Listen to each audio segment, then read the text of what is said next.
माझी आई अंध होती. मी घरी आल्यावर आई म्हणायची, "बेटा तू पुन्हा आलास? थोड्या वेळापूर्वीच आला होतास." माझ्या आईला काय झालंय मला माहीत नाही. एके दिवशी गुपचूप घरी आलो आणि हे बघून माझ्या पायाखालची जमीनच सरकली. मी नेहमीप्रमाणे संध्याकाळी 5 वाजता कामावरून घरी परतलो. घरात येताच मी मोठ्या आवाजात आईला हाक मारली. माझा आवाज ऐकून खाटेवर झोपलेली आई लगेच उठली. तिच्या चेहऱ्यावरचे भाव पाहून मला लगेच काळजी वाटू लागली. मी जाऊन तिच्या जवळ बसलो. माझी आई आंधळी होती म्हणून ती माझा चेहरा पाहू शकत नव्हती. ती मला आधीच अशक्त दिसत होती. तिथे मला पाहून ती म्हणाली, "बेटा सगळं ठीक आहे ना? इतक्या लवकर परत का आलास? काही विसरलास का?" आईचे म्हणणे ऐकून मी आश्चर्याने तिच्याकडे पाहू लागलो. "मी सकाळी 8 वाजता घरून निघालो आणि आता परत आलो आहे." मी आईकडे गेलो आणि तिच्या कपाळाचा मुका घेतला आणि म्हणालो, "आई, मी आत्ताच घरी आलो आहे." मी जे बोललो ते ऐकून ती थक्कच झाली आणि लगेच म्हणाली, "नाही बेटा, फक्त अर्ध्या तासापूर्वी तू माझ्याजवळ बसून बोलत होतास आणि मग रियाशी बोलून काही कामासाठी बाहेर गेला होतास." मी आश्चर्याने आईकडे पाहू लागलो. शेवटी तिला काय म्हणायचं होतं. तेवढ्यात माझी पत्नी जेवण घेऊन स्वयंपाकघरातून बाहेर आली आणि उदासपणे म्हणाली, "मिहीर, आईला समजावून सांग. ती माझे ऐकत नाही. मी सकाळपासून त्यांना जेवण खाण्याची विनंती करत आहे, पण तिच्याकडून नकार दिला जात आहे. आता तिसऱ्यांदा मी तिच्या आवडीचे जेवण बनवत आहे. आता तू तिला समजावण्याचा प्रयत्न करतोस, ती पुन्हा काही विसरते. ती म्हणते, 'तू माझ्याकडे जेवण केव्हा घेऊन आलीस?' मिहीरच मला खाण्याबद्दल विचारतो. तू आत्ता आली आहेस." बायकोचे म्हणणे ऐकून मी दुःखाने आईला समजावले, "तू जेवण आणि औषधे वेळेवर का घेत नाहीस? तुला इतकी चांगली आणि काळजी घेणारी सून मिळाली आहे, तरीही तू स्वतःची काळजी घेत नाहीस किंवा तू तिला स्वतःची काळजी घेऊ देत नाहीस." माझी आई खूप म्हातारी होती, त्यामुळे तिला बोलायची सवय होती. मग आई काही वेळ गप्प राहिली आणि म्हणाली की तुझ्या हातचे अन्न खाण्याची माझी इच्छा आहे. म्हणूनच मी माझ्या सुनेला नकार दिला असेल. मला आठवत नाही. आईचे बोलणे ऐकून मी हसलो आणि तिला जाऊन खाऊ घालू लागलो. माझ्या आईची दृष्टी गेली होती. तिला काही दिसत नव्हते, पण सर्व काही जाणवत होते. माझ्या मनात आईचे तेच शब्द चालू होते. कारण आज तिसऱ्यांदा आई मला असे बोलली होती. यापूर्वीही असे प्रकार घडले होते. मला विचारात हरवलेले पाहून बायकोने विचारायला सुरुवात केली, म्हणून मी तिला माझ्या आईबद्दल सांगितले. तिने नजर फिरवली आणि एक दीर्घ श्वास घेतला आणि म्हणाली, "मिहीर, तू येण्याआधी ती झोपली होती. ती खूप म्हातारी झाली आहे. आता आईने स्वप्नात जे पाहिले ते सत्य मानून ती सांगत असावी. ती स्वतः म्हणत आहे की तिला खायला मागितल्याचे आठवत नाही." यावेळी पत्नीच्या बोलण्यावर मी मान हलवली. दुसऱ्या दिवशी मी कामावरून घरी आलो तेव्हा एक विचित्र गोष्ट घडली. माझी आई छतावरच्या जिन्याजवळ उभी होती आणि मला हाक मारत होती, "मिहीर बेटा, पायात दुखायला लागले आणि किती वेळ उभं राहायचं? रिया, प्लीज मला थोडा आधार दे आणि मला बेडवर घेऊन जा. मला इथे एकटे सोडून मिहीर कुठे गेला आहे हे मला कळत नाही." ते ऐकून माझे हृदय थरथर कापू लागले. आईने अजून एक पाऊल टाकले असते तर ती पायऱ्यावरून पडू शकली असती. मी ताबडतोब तिच्याकडे धाव घेतली आणि तिला तिथून काढले. देवाच्या कृपेने धोका टळला, पण आई तिथे कशी पोचली हा प्रश्न होता. पायऱ्या उतरत असताना आईने मला हादरवून सांगितले की मी गेल्या 1 तासापासून इथे उभी आहे, पण मला सोडून तू कुठे गायब झालास हे मला माहीत नाही. ना सून माझ्या म्हणण्याला प्रतिसाद देते ना तू. आई जे बोलली ते ऐकून मला धक्काच बसला. मी माझ्या आईला धीर दिला की ऑफिसमधून नुकताच परत आलो आहे, पण माझ्या आईने जे सांगितले ते ऐकून मला खरोखर काळजी वाटू लागली. मला भीती वाटू लागली होती की कधीतरी ती पायऱ्यावरून खाली पडेल.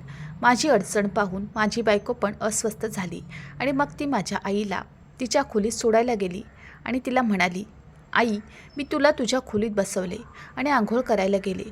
तू वर कशी पोचलीस मी समजू शकत नाही." रिया आईला काही म्हणत होती, याचा अर्थ रियाला कळत नव्हता. माझी आई सांगू लागली की मिहीरच मला त्याच्यासोबत गच्चीवर घेऊन गेला होता. माझी आई अज्ञात गोष्टी पाहत राहिली. रिया तिला खोलीत सोडून गेली आणि मग माझ्याजवळ आली आणि म्हणाली, "तुझ्या आईचे वागणे पाहिले आहे का? वरून पडली असती तर काळजी न घेतल्याचा आरोप माझ्यावर झाला असता." रियाचे हे शब्द ऐकून मी कपाळावर बोटं चोळत राहिलो आणि विचार करू लागलो की आईच्या आजारावर काय उपचार करावे. मी माझ्या आईला बऱ्याच चांगल्या डॉक्टरांना दाखवले होते, पण त्यांनी हे तिच्या वयामुळे झाल्याचे सांगितले. मला विचार करताना पाहून बायको म्हणाली, "जास्त विचार करू नकोस. तुझ्या आईला काही दिसत नाही. आता वयोमानानुसार त्यांना स्मृतिविकारही होत आहेत, त्यामुळे ती हे सांगत आहे." रिया बरोबर होती. मी आईला खायला दिले आणि तिला औषध देऊन झोपवले. मी संभ्रमात होतो तेव्हा अचानक आई उठली आणि म्हणू लागली, बेटा मला औषध दे. मी सकाळपासून घेतलं नाही. मी शांतपणे एक श्वास घेतला. माझ्या पत्नीचे म्हणणे बरोबर होते की आईला स्मृतिविकाराचा त्रास आहे, अन्यथा मी स्वतः तिला औषध दिले असते. काही वेळाने मी आईच्या खोलीतून बाहेर पडू लागलो तेव्हा माझी नजर कशावर तरी पडली. उत्सुकतेपोटी मी बेडवरून उठलो आणि ड्रेसिंग टेबलकडे गेलो, ज्याच्या क्रॅकमधून माझा आवडता परफ्यूम बाहेर दिसत होता. मला फक्त एकाच प्रकारचे परफ्यूम लावायची सवय होती. माझ्याकडे असे अनेक परफ्यूम्स होते, पण ते इथे आईच्या खोलीत कसे आले? मी परफ्यूमची बाटली उचलली आणि माझ्या खोलीत आलो. असे 2 दिवस गेले. तिसऱ्या दिवशी माझे काम लवकर संपले. मी आनंदाने घराकडे निघालो. मला आई आणि रियाला सरप्राईज करायचे होते. मी विचार केला होता की आज रात्री जेवल्यावर आईला झोपवल्यावर रियाला बाहेर घेऊन आईस्क्रीम खाऊ घालू. आमचं लग्न झाल्यापासून तिघांना चक्कर झाली होती. आम्ही क्वचितच बाहेर पडायचो. रिया खूप चांगली पत्नी असल्याचे सिद्ध झाले होते. आजपर्यंत तिने माझ्याकडे तक्रारही केलेली नाही की मी तिला बाहेर का काढत नाही. येताना मी रियासाठी गुलाब आणि फुलांच्या कळ्याही आणल्या होत्या. मी नुकताच घरात शिरलो होतो तेव्हा आतून काही आवाज येऊ लागले. ते ऐकून माझी पावले तिथेच थांबली. आईची ही वृत्ती मला अजिबात आवडली नाही. मी रियाला शिव्या देत होतो तर रिया तिच्यासमोर मस्तक टेकून शांतपणे उभी होती. मी आत गेल्यावर आई लगेच गप्प झाली आणि रडायला लागली. रडत रडत म्हणाली, तुझ्या बायकोने माझे हात जाळले. हे बघ मिहीर, मी तिला एवढंच सांगितलं होतं की मला भूक लागली आहे, मला काहीतरी खायला दे, पण तिने गरम तव्यावर माझा हात ठेवला. आई रडत होती, पण तिच्या एकाही शब्दाचा माझ्यावर यावेळी काहीही परिणाम होत नव्हता. मला माझ्या आईकडून अशी अपेक्षा कधीच नव्हती. अर्धे खाल्लेले अन्न तिच्या जवळ पडले होते. तिच्या कपड्यावर अजूनही काही अन्न सांडले होते. तिचे हात लाल होते, जळलेले नव्हते. रिया डोकं टेकून रडत होती आणि मग रडत रडत म्हणाली, मिहीर बघ, मी तुझ्या आईची प्रत्येक वेळी सेवा केली. नाहीतर कोणती सून आपल्या आंधळ्या आणि विसराळू सासूची इतकी काळजी घेते. या वयात तिला देव आठवावा, पण ती मुद्दाम तुला माझ्या विरुद्ध भडकवण्याचा प्रयत्न करत आहे. रियाचे बोलणे ऐकून माझी आई फिकी पडली. नर्वस होऊन ती काही गोष्टी बोलू लागली, पण मी काही न ऐकता माझ्या खोलीत आलो. माझे सर्व आश्चर्य आणि इतका चांगला मूड आता खराब झाला होता. आता माझ्या मनात आईबद्दलचा संभ्रम वाढू लागला होता. मी जे पाहिले ते मी नाकारू शकलो नाही, म्हणून मी माझ्या आईच्या वतीने रियाची माफी मागितली, ज्यावर तिने दुःख व्यक्त केले आणि सांगितले की काही समस्या नाही, ती मोठी आहे, वयाच्या या भागात हे घडतं. तिचं मोठं मन पाहून माझं तिच्यावरचं प्रेम वाढू लागलं. पण नंतर ती खिन्नपणे म्हणाली, मिहीरने मला वचन दिले पाहिजे की आईच्या बोलण्यामुळे तो माझ्यावर कधीही रागावणार नाही. मला रिया खूप आवडत होती. कसं शक्य होतं की मी कोणाच्या बोलण्याने वाहून जाईन आणि तिच्यापासून दूर राहू शकेन. मी तिला आश्वासन दिले की असे कधीही होणार नाही. आता मी आईशी फार कमी बोलायचो. सकाळी बाहेर पडण्यापूर्वी आणि रात्री झोपण्यापूर्वी तिच्याशी बोलायचो, पण तरीही तिची शैली तशीच होती, जी मला अनेकदा विचार करायला लावते. पुन्हा एके दिवशी मी कामावरून घरी आलो तेव्हा आई मला घरी दिसली आणि म्हणाली, बेटा तू दिल्लीहून इतक्या लवकर परत आलास का? आईच्या बोलण्यावर मी आश्चर्यचकित झालो आणि हसत म्हणालो की आज पुन्हा तुला स्वप्न पडले आहे. माझ्या प्रश्नावर ती शांत झाली आणि मग काहीतरी विचार करून म्हणाली, नाही बेटा, हे काही स्वप्न नव्हते. तू माझ्याजवळ बसून रियाशी बोलत होतास की तू आज रात्री दिल्लीला जाणार आहेस आणि परत येताच काही दिवस रियाबरोबर बाहेर जाशील. आईचे लांबलचक शब्द ऐकून मला प्रश्न पडला की हे स्वप्न आहे की वास्तव. मी असं काही बोललो नाही. माझी इच्छा नसतानाही मी माझ्या आईच्या जवळ बसलो आणि हसून म्हणालो, अजून काय बोललो? आईसुद्धा किंचित हसली आणि म्हणाली, बेटा मला टोमणे मारू नकोस, जा आणि आराम कर. मला माहीत आहे तुझा माझ्यावर विश्वास बसणार नाही, पण माझी चेष्टा करू नकोस. शेवटी मी तुझी आई आहे. आईचे शब्द मला बाणासारखे लागले. मला काही बोलायचे होते, पण माझे शब्द तोंडातच मेले. मी काही न बोलता माझ्या खोलीत गेलो. मनात कुठेतरी विचार जन्म घेऊ लागले होते. आतापर्यंत मी कथा एका बाजूने पाहत होतो, मला कथेची दुसरी बाजूही उलगडायला हवी होती. या विचारातच मी हरवलो होतो. त्याच माणसाला रोज तेच स्वप्न कसे पडू शकते? काहीतरी गडबड नक्कीच होती. माझी आई माझ्या लग्नाआधी कधीच इतकं बोलत नसे. या क्षणी माझं मन याच गोष्टीत अडकल्यासारखं वाटत होतं. पुढचे 2 दिवस असेच गेले. तिसऱ्या दिवशी मी कामासाठी बाहेर पडलो. तेव्हा काही चोरट्यांनी माझ्यावर हल्ला केला आणि बंदुकीच्या जोरावर माझे पैसे व मोबाईल हिसकावून नेला. माझे हृदय संपूर्ण दहशतीचे बळी बनले होते. मी फक्त दुःखी होतो. संध्याकाळी घरी गेलो तर आई समोर कॉटवर पडली होती. पावलांचा आवाज ओळखून ती उठून बसली आणि म्हणाली, "कोण आलंय? मिहीर, तूच आहेस ना बेटा? परत का आलास?" आईचा यावेळी हाच प्रश्न माझ्या मनाला सतावत होता. माझ्या नुकसानाने माझे हृदय आधीच शांत झाले होते. आईच्या प्रश्नाने मला आईचा राग आला. टेबलावर पडलेल्या सर्व वस्तू मी जमिनीवर फेकल्या आणि माझे केस मुठीत धरून मी आईसमोर हात जोडून तिला सांगितले की देवासाठी हे कर. तुझ्या प्रश्नाने मी कंटाळलो आहे. तू पूर्णपणे वेडी झाली आहेस. सर्व वेळ सगळीकडे फक्त मिहीर दिसतो. तुझ्या निरर्थक प्रश्नांनी माझे आयुष्य नरक बनवले आहे. तोंडात येईल तेच बोलत राहिलो. आई एके ठिकाणी बघत बसली. रिया धावतच तिथे पोचली. मला इतकं रागावलेलं बघून ती म्हणू लागली, "तू आईशी एवढ्या रागात का बोलत आहेस? ती म्हातारी आहे, हे तुला माहीत आहे. तिचा काय दोष?" मी म्हणालो, "मला त्यांच्या फालतू प्रश्नांनी कंटाळा आला आहे." रिया मला आत खोलीत घेऊन गेली. माझ्या ओरडण्यामुळे माझा श्वास कोंडत होता. खोलीत येऊन मी दीर्घ श्वास घेऊ लागलो. मला वाटले की जे व्हायचे ते झाले. आता मी जास्त विचार करणार नाही. त्यानंतर जेव्हाही मी कामावरून घरी यायचो तेव्हा आई मला पाहून काहीच बोलायची नाही. कदाचित काही दिवसापूर्वी माझ्या या वृत्तीमुळे ती गप्प झाली असावी. पहिल्यांदा मी रागाच्या भरात आईशी अपमानास्पद बोललो. माझी चूक लक्षात आल्यावर मी तिची माफी मागू लागलो.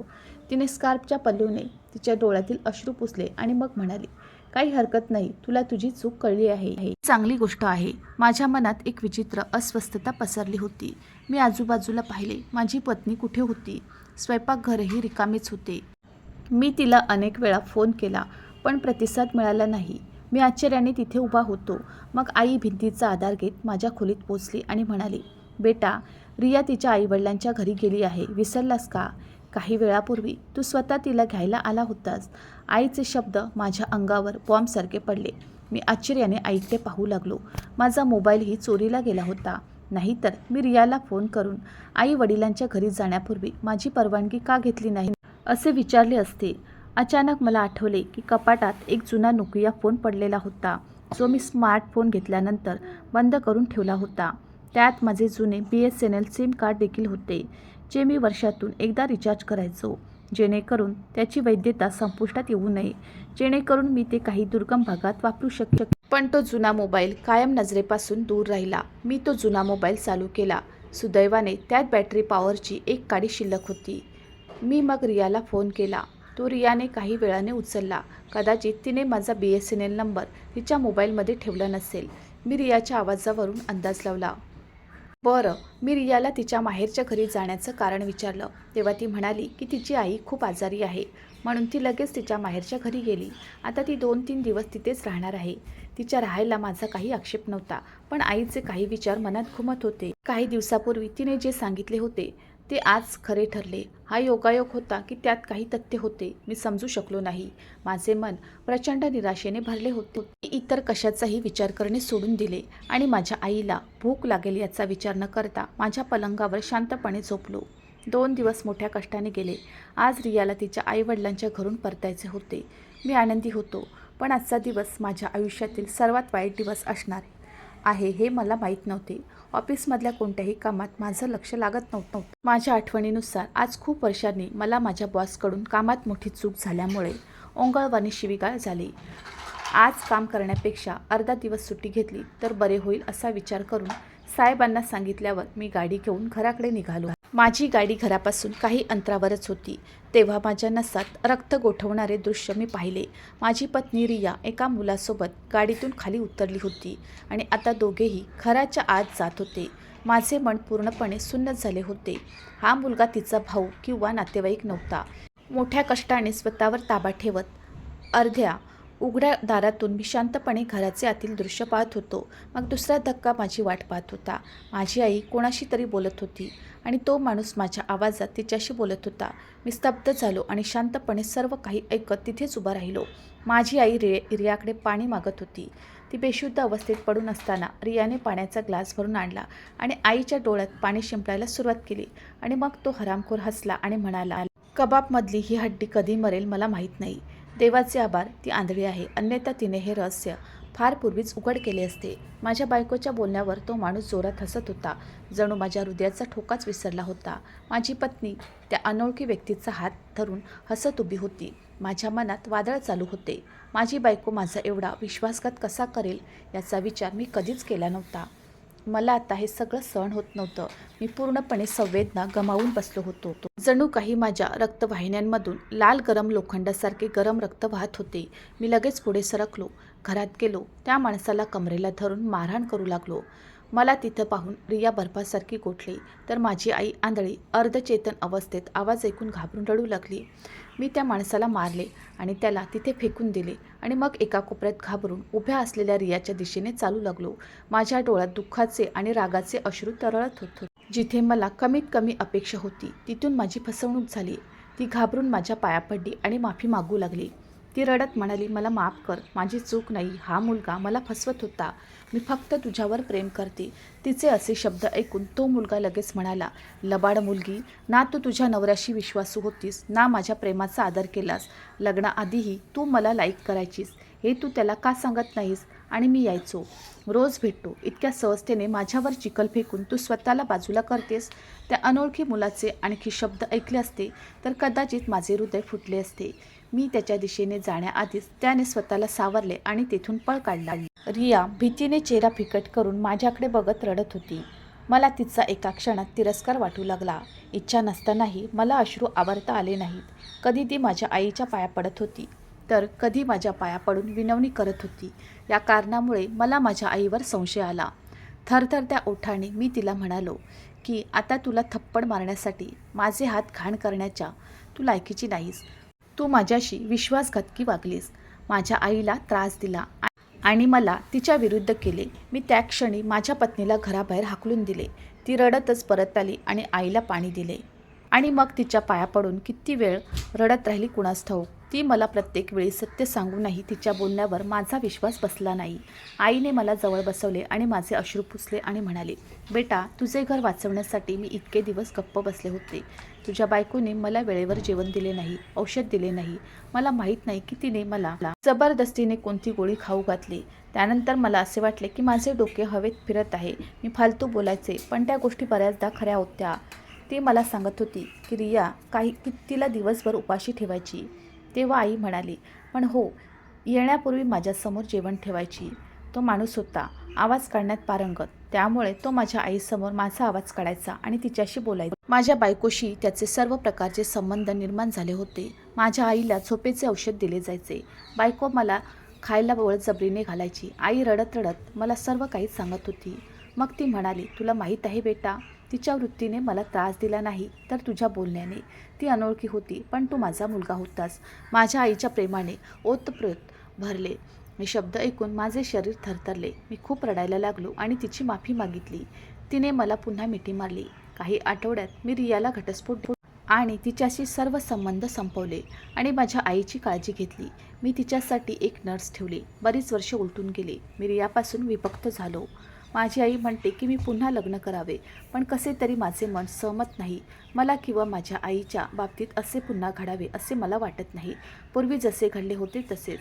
जेव्हा विश्वास गमावला जातो तेव्हा तो केवळ एका व्यक्तीवरच नाही, तर संपूर्ण जगात उपस्थित असलेल्या सर्व लोकांमध्ये गमावला जातो. आता माझा स्त्रिया आणि जातीवरचा विश्वास उडाला होता. दुसरे लग्न तर खूप दूरची गोष्ट होती. माझ्या नशिबाला दोष देत मी माझे उर्वरित आयुष्य एकट्याने घालवायचे ठरवले होते. मित्रांनो, मला आशा आहे की तुम्हाला आमची कथा आवडली असेल. कथा आवडली असेल तर व्हिडिओला लाईक करा. चॅनलवर नवीन असाल तर चॅनलला सबस्क्राईब करा आणि हो, नोटिफिकेशन बटन दाबा, जेणेकरून तुम्हाला पुढील अपडेट्स सर्वात आधी मिळतील. तुमचा मौल्यवान वेळ कथा ऐकण्यासाठी दिल्याबद्दल धन्यवाद. पुन्हा भेटूयात अशाच एका नवीन कथेसोबत.